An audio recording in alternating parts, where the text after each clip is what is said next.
Hello everyone. तो आज हम फार्माकोकाइनेटिक्स शुरू करेंगे। इसके पहले हम लोग जनरल फार्माकोलॉजी देख चुके हैं, रूट्स ऑफ ड्रग एडमिनिस्ट्रेशन देख चुके हैं। तो आज हम शुरू करेंगे फार्माकोकाइनेटिक्स। तो फार्माकोकाइनेटिक्स, जैसा कि आप सब जानते हैं, pharmacokinetics deals with what the body does to the drug. वो चीज़ें जो शरीर ड्रग्स के साथ करता है। अब जब आप ड्रग्स एडमिनिस्टर करते हैं, लेते हैं किसी भी रूट से, तो बॉडी उसके साथ क्या क्या करती है, ये फार्माकोकाइनेटिक्स में आएगी। तो क्या क्या कर सकते हैं? सबसे पहले तो होगा ड्रग का एब्जॉर्प्शन, शरीर में एब्जॉर्ब होगी, सिस्टमिक सर्कुलेशन में जाएगी। फिर डिस्ट्रीब्यूशन, डिफरेंट जगह पर डिस्ट्रीब्यूट होगा, डिफरेंट ऑर्गन्स में डिस्ट्रीब्यूट होगा। फिर डिस्ट्रीब्यूट होने के बाद उसका मेटाबॉलिज्म, उसका काम ख़त्म हो गया, अब मेटाबोलाइज भी होनी है। और लास्ट में एक्सक्रीशन, कई बार एलिमिनेशन भी कुछ लोग बोलते हैं, but it is excretion. So ADME, इस निमोनिक के थ्रू हम जानते हैं कि फार्माकोकाइनेटिक्स चलती है। सारी चीज़ें इन्हीं 4 हेडिंग्स के अंडर में डील की जाएंगी।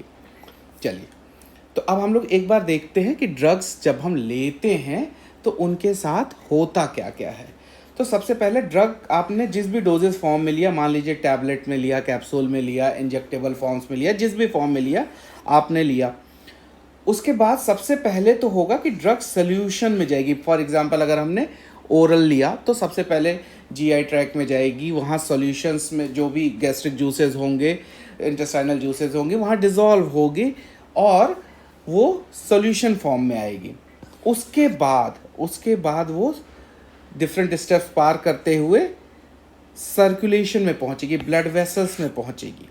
अब यहाँ पे जो ड्रग पहुंचेगी वो इनिशियली फ्री ड्रग होगी, बट सून वहाँ पे उसको मिलेंगे प्लाज्मा प्रोटीन्स।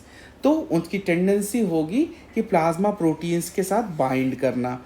कुछ ड्रग्स ज़्यादा बाइंड करती हैं, कुछ ड्रग्स कम बाइंड करती हैं, बट एक टेंडेंसी होगी, जिसकी जितनी टेंडेंसी होगी वो उतना बाउंड करेगी। अच्छा, प्लाज्मा प्रोटीन बाउंड और फ्री फॉर्म ये इक्विलिब्रियम में रहेंगे। तो इसका मतलब क्या हुआ? देखिए, एक्शन के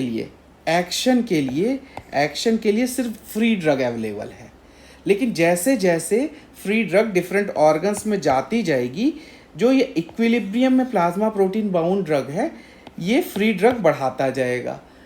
तो एक इक्विलिब्रियम मेंटेन्ड है, जिसकी वजह से फ्री ड्रग की तब तक कमी नहीं होगी जब तक प्लाज्मा प्रोटीन से बाउंड है।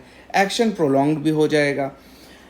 अब ये जो फ्री ड्रग है, इसके 3 फेट्स हो सकते हैं। पहला कि ये एक्टिव साइट्स पे जा रही है, वहाँ पे फ्री फॉर्म और बाउंड फॉर्म में रह सकती है, वहाँ पर अपना एक्शन कर सकती है। दूसरा, ये स्टोरेज साइट पे जा रही है, अगेन वहाँ फ्री और बाउंड फॉर्म में रह सकती है, इक्विलिब्रियम में रहेगी। तीसरा, यहाँ के अलावा या इनके बाद भी उसका बायो ट्रांसफॉर्मेशन हो रहा है, मेटाबॉलिज्म हो रहा है, जिसकी वजह से मेटाबोलाइट बन रहे हैं। और चौथा, वो डायरेक्ट एक्सक्रीशन के रूप में चली जा रही है, अनचेंज फॉर्म में एक्सक्रीट हो जा रही है। तो ब्लड वेसल्स से जो फ्री ड्रग है वो प्लाज्मा प्रोटीन बाउंड में फॉर्म में रहेगी, वहाँ से इक्विलिब्रियम में रहेगी। उसके अलावा वो डिफरेंट ऑर्गन्स में जहाँ पे उसका डिस्ट्रीब्यूशन है वहाँ जाएगी, वहाँ बाउंड और फ्री फॉर्म में रह सकती है। जहाँ पे स्टोरेज साइट है वहाँ जा सकती है। बायो ट्रांसफॉर्मेशन यानी मेटाबॉलिज्म उसका होगा, और मेटाबोलाइट्स बनेंगे जो कि एक्सक्रीट हो सकते हैं। और फ्री ड्रग खुद भी अनचेंज फॉर्म में एक्सक्रीट हो सकती है। तो याद रखिए, एक्सक्रीशन में उसके मेटाबोलाइट्स भी एक्सक्रीट हो सकते हैं, और वो ड्रग खुद भी अनचेंज फॉर्म में एक्सक्रीट हो सकती है।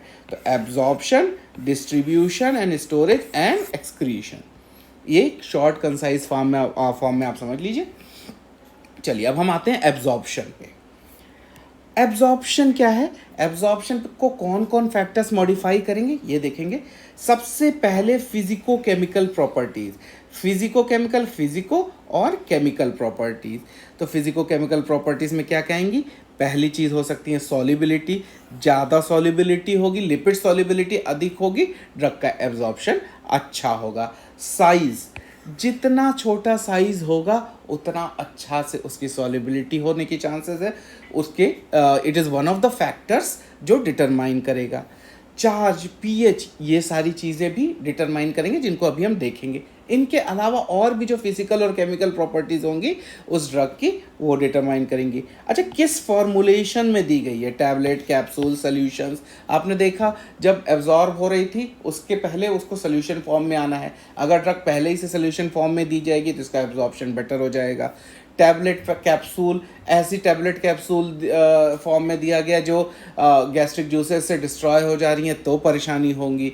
तो जिस फॉर्मुलेशन में दी जाएगी वो भी फॉर्मुलेशन डिटरमाइन करेगा कि उसका एब्जॉर्प्शन कैसा होगा। Route of administration, route of administration दे दिया आपने, ऐसा रूट दे दिया जहाँ तुरंत ही ब्लड वेसल्स के में जाके एब्जॉर्ब हो जा रही है, तो पूरा उसको डिफरेंट स्टमक और इंटेस्टाइन उस प्रोसेस से बच गए तो उसका एब्जॉर्प्शन अच्छा होगा। आप अगर इंजेक्टेबल फॉर्म में देते हैं उसका एब्जॉर्प्शन बेटर होगा। आप अगर आईवी देते हैं तो वहाँ एब्जॉर्प्शन की बात ही नहीं आएगी, आप डायरेक्ट ब्लड स्ट्रीम में डाल रहे हैं। चौथी चीज़, रेट ऑफ गैस्ट्रिक एम्प्टिंग। अब ये थोड़ी सी ट्रिकी चीज़ है। Usually rate of gastric emptying मतलब आप कितनी जल्दी स्टमक से वो एम्प्टी हो जा रही है। अब ये बहुत सारी चीज़ों पे डिपेंड करेगा, फूड है कि नहीं स्टमक में, और दूसरी दवाएं हैं कि नहीं, मोर्टेलिटी है कि नहीं। इन सारी चीज़ों को ध्यान में रखते हुए एक चीज़ कही जा सकती है, यूजुअली अधिकतर ड्रग्स के लिए अगर रेट ऑफ गैस्ट्रिक एम्प्टिंग अधिक होगा तो उस ड्रग का एब्जॉर्प्शन अधिक होगा। याद रखिए, रेट ऑफ गैस्ट्रिक एम्प्टिंग अधिक होगा तो उस ड्रग का एब्जॉर्प्शन अधिक होगा। क्यों? क्योंकि maximum part of absorption duodenum और स्मॉल इंटेस्टाइन के और पार्ट्स में होता है, स्टमक में कम एब्जॉर्प्शन होता है। कुछ ऐसी ड्रग्स होती हैं जो स्टमक में भी एब्जॉर्ब होती हैं, लेकिन चूंकि स्टमक का सरफेस एरिया कम होता है और एक म्यूकस की प्रोटेक्टिव लेयर होती है, तो ड्रग्स का एब्जॉर्प्शन यहाँ से बहुत मिनिमल होता है। तो जितनी जल्दी यहाँ से एग्जिट हो जाएंगे उतना ही अच्छा से एब्जॉर्प्शन होगा। यूजुअली ड्रग्स के साथ ऐसा ही होता है। कुछ ड्रग्स एक्सेप्शन होती हैं जो फूड और दूसरे चीज़ों से डिटरमाइन होती हैं। हम लोग आगे आने वाले चैप्टर्स में उन स्पेसिफिक ड्रग्स के बारे में समझेंगे। अभी आप समझिए कि रेट ऑफ गैस्ट्रिक एम्प्टिंग अधिक होगी तो एब्जॉर्प्शन अधिक होगा। नाउ अब हम इसके फिजियोलॉजी पे समझते हैं, हम तो इसके मैकेनिज्म पे समझते हैं। किसी भी एब्जॉर्प्शन को होने के लिए मेम्ब्रेन को तो क्रॉस करना पड़ेगा। गैस्ट्रोइंटेस्टाइनल सिस्टम में इंटेस्टाइन की मेम्ब्रेन को, फिर ब्लड वेसल की मेम्ब्रेन को। अब मेम्ब्रेन का स्ट्रक्चर आप जानते हैं कि कैसा होता है, फॉस्फोलिपिड बाइलेयर वाला स्ट्रक्चर। तो इतना याद रखें कि लिपिड सॉल्युबिलिटी किसी भी ड्रग की एक बहुत इंपॉर्टेंट फैक्टर है मेम्ब्रेन क्रॉस करने के लिए। जो ड्रग ज़्यादा तेज़ी से मेम्ब्रेन क्रॉस करेगी उसका एब्जॉर्प्शन उतना अच्छा होगा। जिस ड्रग की लिपिड सॉल्युबिलिटी अधिक होगी उसका मेम्ब्रेन क्रॉसिंग भी अधिक होगा। अब याद रखिए, अनआयनाइज्ड फॉर्म लिपिड सॉल्युबल ज़्यादा होता है, अनआयनाइज्ड फॉर्म लिपिड सॉल्युबल ज़्यादा होता है as compare to ionised form. तो अगर हम कहें कि कोई ड्रग अनआयनाइज्ड फॉर्म में है तो वो लिपिड सॉल्युबल ज़्यादा होगी, उसका मेम्ब्रेन क्रॉस करने की पोटेंसी ज़्यादा होगी और उसका एब्जॉर्प्शन अच्छा होगा। ये तीनों सेम बात हैं, ठीक है।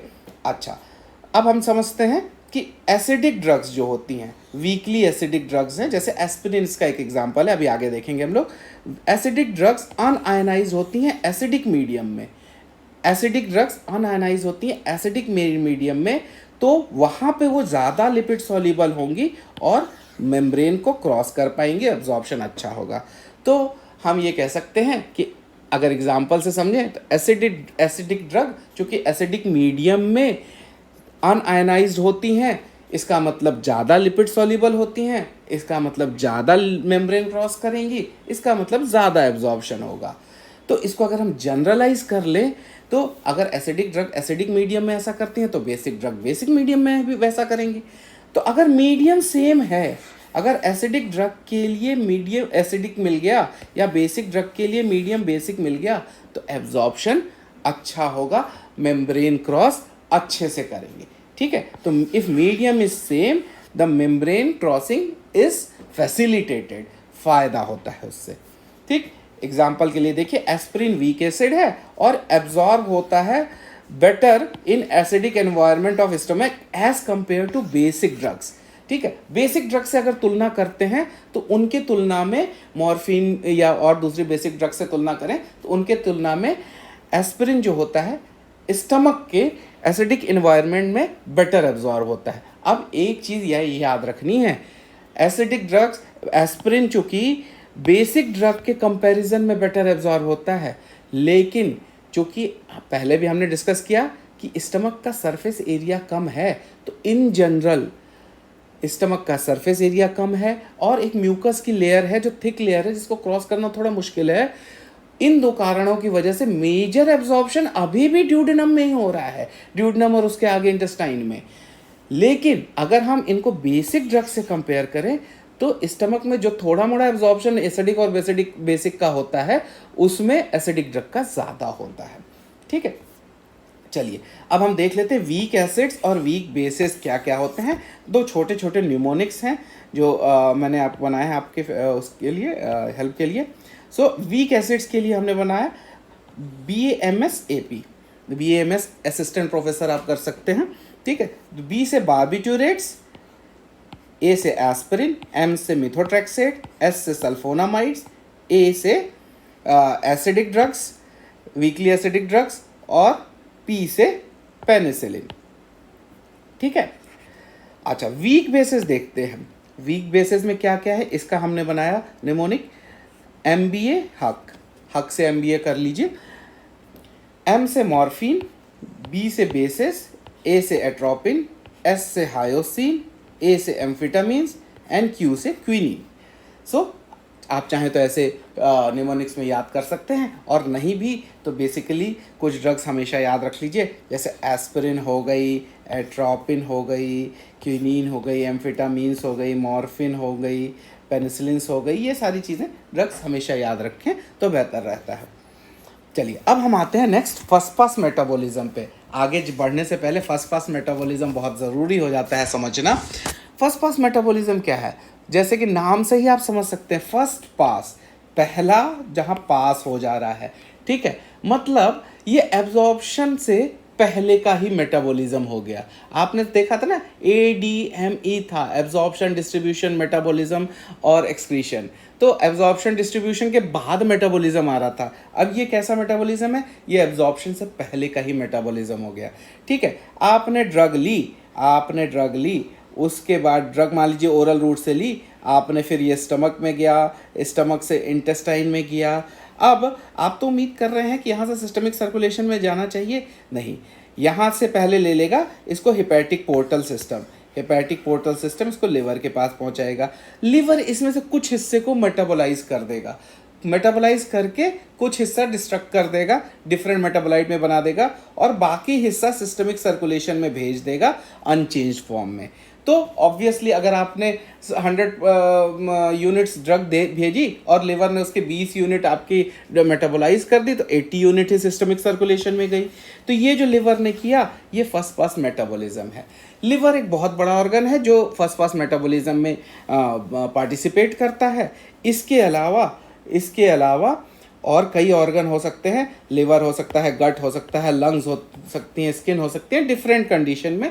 तो फर्स्ट पास इफेक्ट अगर हमें कहना हुआ तो हम क्या कह सकते हैं, the first pass effect is a phenomenon in which a drug gets metabolise in a specific location before reaching systemic circulation. याद रखिए, उससे रिजल्ट क्या करेंगे, resulting in reduce concentration in systemic circulation. मतलब सिस्टमिक सर्कुलेशन में पहुंचने से पहले ही किसी स्पेसिफिक जगह पे उसका थोड़ा मेटाबॉलिज्म हो गया, जिसकी वजह से कुछ मेटाबोलाइट, कुछ पार्ट मेटाबोलाइट बन गया और अब सिस्टमिक सर्कुलेशन में उसका रिड्यूस कंसंट्रेशन पर पहुंच रहा है। ठीक है, तो जिन ड्रग्स का हाई फर्स्ट पास मेटाबॉलिज्म होगा उनका कंसंट्रेशन कम पहुंचेगा सिस्टमिक सर्कुलेशन में। तो इसका दो न्यूमोनिक्स हैं। एक न्यूमोनिक मैं अभी आपको यहाँ बता रहा हूँ, एक न्यूमोनिक मेरे इंस्टाग्राम चैनल पे मिलेगा आपको। तो पहला न्यूमोनिक है निल बाई माउथ टिलवी से, निल के NIL से नाइट्रेट्स, इमिप्रेमिन, लिग्नोकेन, बाई माउथ से B से बीटा ब्लॉकर, M से मॉर्फिन, टेस्टोस्टेरोन T से, विरापामिल V से और साल्ब्यूटामॉल S से। ये पहला निमोनिक है, आप चाहें तो यही याद कर सकते हैं। और दूसरा निमोनिक है nitrates have large presystemic metabolism till venous absorption. इसको आप मेरे इंस्टाग्राम हैंडल पे अपलोडेड है, आप उसको वहाँ चेक कर सकते हैं। The Instagram handle is pharmacology made easy 1 without any spaces, आप वहाँ पे चेक कर सकते हैं। बाकी फर्स्ट पास मेटाबॉलिज्म अगर आप समझ गए तो इसके बाद आने वाले चैप्टर्स में हम लोग बायो अवेलेबिलिटी और बायो इक्विवेलेंस समझेंगे, जो है कि बहुत इंपॉर्टेंट कॉन्सेप्ट है, जनरली कन्फ्यूजन रहता है। अगले क्लास से पहले के लिए इतना मैं आपको बता दूं कि अगर फर्स्ट पास मेटाबॉलिज्म ज़्यादा होगा और एब्जॉर्प्शन कम होगा तो बायो अवेलेबिलिटी कम होगी। ठीक है, तो चलिए इसको यही ख़त्म करते हैं, short and sweet. Thank you. अगले बार मिलेंगे बायो अवेलेबिलिटी और बायो इक्विवेलेंस के साथ। Thank you.